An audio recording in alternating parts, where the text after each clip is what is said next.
Assalamualaikum warahmatullahi wabarakatuh. Perkenalkan, kami dari Grup K akan menjelaskan mengenai tugas besar kewirausahaan, yang mana beranggotakan saya sendiri, Kristita Sanauli, Dimas Fadila Permana, Muhammad Fajar Ferdiansyah, Iqbal Hari Setiawan, Murah Pratiwusa Dharma, dan Raja Surya Dharma Lubis. Produk dari tugas besar kami kali ini yaitu adalah Soleh, yang mana Soleh itu adalah servis online HP. Berikut logo dari produk kami dan juga apa itu Soleh. Soleh ini merupakan sebuah aplikasi yang menyediakan jasa servis dengan cara antar jemput dan juga dengan bekerja sama atau mitranya dengan tempat servis dengan cara si tempat servis bisa mendaftarkan tempat servis mereka kepada produk kami yaitu Soleh. Dibahasan oleh saudara Dimas Fadila. Baik, yang selanjutnya adalah mockup dari aplikasi Soleh sendiri. Nah, untuk pertama kali kita akan dihadapkan dengan layar sign bagi yang belum daftar, tapi bagi yang udah daftar bisa langsung login. Untuk sign sendiri, nanti kita diminta email sama password. Passwordnya itu 1 sampai 8 karakter dan menjentang term dan service dari aplikasi yang telah dibuat. Terus selanjutnya kalau sudah daftar kita bisa login dan untuk halaman utamanya kita bisa lihat yang paling sebelah kiri itu nanti kita ada menu home, terus problems, favorit, sama progress. Di menu home ini kita menampilkan beranda dari aplikasi kita, terus yang problem itu kita untuk langsung bisa nanti misalkan ada masalah di HP kita, kita bisa ngisi di situ nanti problemnya apa, terus kita bisa lihat nanti untuk tokonya dan juga harga transparansinya. Untuk yang selanjutnya bisa dijelaskan oleh saudara Fajar. Oke, terima kasih Dimas. Nah, jadi ini yang mockup berikutnya, yaitu jadi setelah kita menuliskan segala ke yang mau diservis dari HP kita tuh, nanti ada di bagian problems-nya. Nah, nanti di bagian problems-nya ini kami menggunakan teknologi NLP, AI, dan ML. Machine Learning, Artificial Intelligence, dan Natural Language Programming. Yang dimana nanti dari ketiga teknologi ini akan mengetahui secara detail apa masalah-masalah yang dialami oleh customer.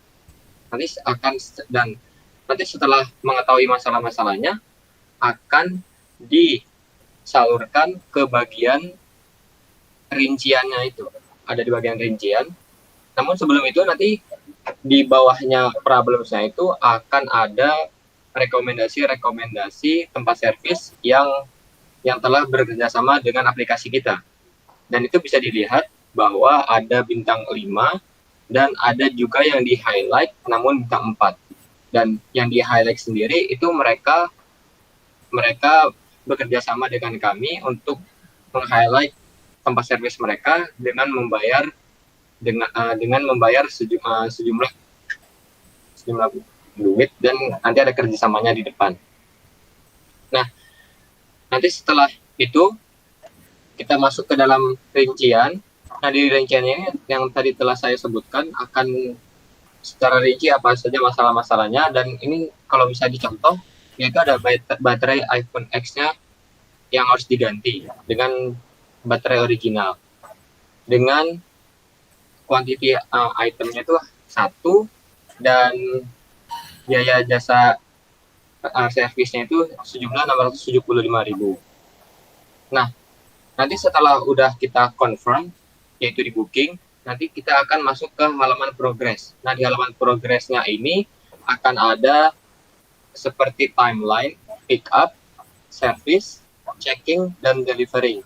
Dari tiap timeline ini jika telah terpenuhi, maka nanti akan ada checklist di bagian timeline-nya itu, seperti yang ada di contoh di pick-up-nya, dan ini berarti sudah dijemput oleh kurir kita dari customer dan akan masuk ke dalam toko servis untuk diservis. Untuk selanjutnya akan dibahas oleh saudara Bang Iqbal. Baik, saya di sini akan menjelaskan dari aspek pasar. Nah, aspek pasar itu dari perusahaan kita sendiri, user yang memiliki kerusakan smartphone, namun takut apabila dipermainkan oleh tukang servis. Jadi itu di sini banyak lah yang beberapa counter atau tukang servis yang memainkan harga karena tidak transparansinya harga. Terus berdasarkan banyak penggunaan HP, maka kenaikan dalam perbaikan HP pun akan semakin tinggi. Produk ini dibuat untuk mempermudah dalam memperbaiki servis HP. Aspek pasar atau target pasar dari produk kami ini kepada semua pengguna HP dari kalangan mana saja. Jadi bisa dari kalangan usia muda maupun usia tua. Jadi di sini tuh kita untuk mempermudah dan mempercepatlah untuk memperbaiki smartphone itu sendiri. Oke, sudah dari aspek pasar itu dilanjutkan oleh Raja Surya. Selanjutnya itu ada struktur organisasi Soleh. Ya, itu ada ketua yang diketuai oleh Ngurah. Jadi job desk ketua itu memimpin suatu organisasi dan bertanggung jawab dan memantau atas seluruh aspek yang ada di dalam organisasi atau perusahaan. Selanjutnya itu ada wakil ketua yang diduduki oleh Dimas. Jadi job desk wakil ketua itu membantu ketua dalam menjalankan pekerjaan dan memantau seluruh manajer. Selanjutnya itu ada manajer keuangan diduduki oleh Iqbal. Yang manajer keuangan itu job desk-nya mengelola atau menganalisis dan mengatur keuangan yang ada di dalam organisasi atau perusahaan. Selanjutnya ada manajer pemasaran yang diduduki oleh Tasya. Manajer pemasaran itu job desk-nya bertanggung jawab dalam mempromosikan atau memasarkan produk yang dibuat oleh organisasi atau perusahaan. Selanjutnya ada manajer IT yang diduduki oleh Surya. Saya sendiri, job desk manajer IT itu bekerja atau bertanggung jawab mengenai pembuatan aplikasi dari produk Soleh. Selanjutnya ada manajer pemeliharaan yang diduduki oleh Fajar. Job desk manajer pemeliharaan itu bertanggung jawab untuk semua aspek maintenance dalam satu organisasi atau perusahaan, baik dalam maintenance produk ataupun dalam pembuatan produk. Mungkin selanjutnya akan dijelaskan oleh Ngurah. Baik, selanjutnya adalah untuk cash flow tahunan. Di sini untuk cash flow-nya, untuk cash out di tahun pertama kami ada pembuatan aplikasi, dan ini hanya ada di tahun pertama karena pembuatan aplikasi hanya dilakukan sekali saja.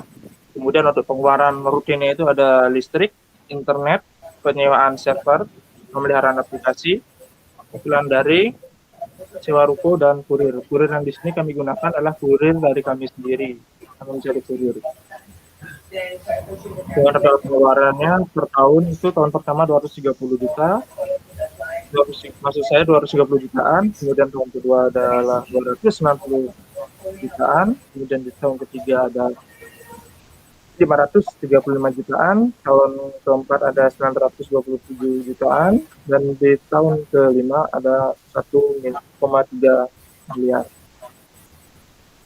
Kemudian untuk cash in-nya itu dari kami itu ada dari mobile advertising, karena di sini kami juga menyediakan jasa iklan dalam aplikasi, in-app ads. Kemudian ada highlight advertisement, yaitu highlight advertisement ini adalah untuk istilahnya untuk memprioritaskan iklan dari memprioritaskan jasa dari tempat servis itu sendiri. Kemudian ada official service place, jadi di sini untuk memberikan label kalau servisnya ini merupakan servis resmi dari sebuah brand atau lainnya. Kemudian ada investasi service list, yaitu ini untuk apa istilahnya, untuk bisa servisnya terdaftar. Kemudian ada kurir advertisement. Kurir advertisement ini adalah iklan yang terpasang pada kurir. Itu biasanya kita lihat pada Gojek atau Grab, di belakang motornya ada banner seperti itu sistemnya. Kemudian ada application fee, yaitu fee dari aplikasi, yaitu ketika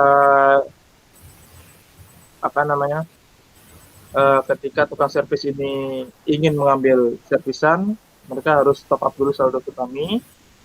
Nah, dari saldo itu nanti akan dipotong, itu masuknya ke application fee. Kemudian ada spare part fee. Spare part fee ini adalah fee dari spare part yang kami sediakan, itu sebesar 25.000. Untuk tahun pertama kami targetkan 1.000 pelanggan minimal, tahun kedua 1.800, tahun ketiga 3.000, dan tahun keempat 4.500, serta tahun kelima adalah 7.000. Baik, sekian dari saya dan kelompok kami. Mohon maaf apabila ada kesalahan kata atau hal lainnya. Terima kasih atas perhatiannya. Kami kelompok K pamit undur diri. Terima kasih.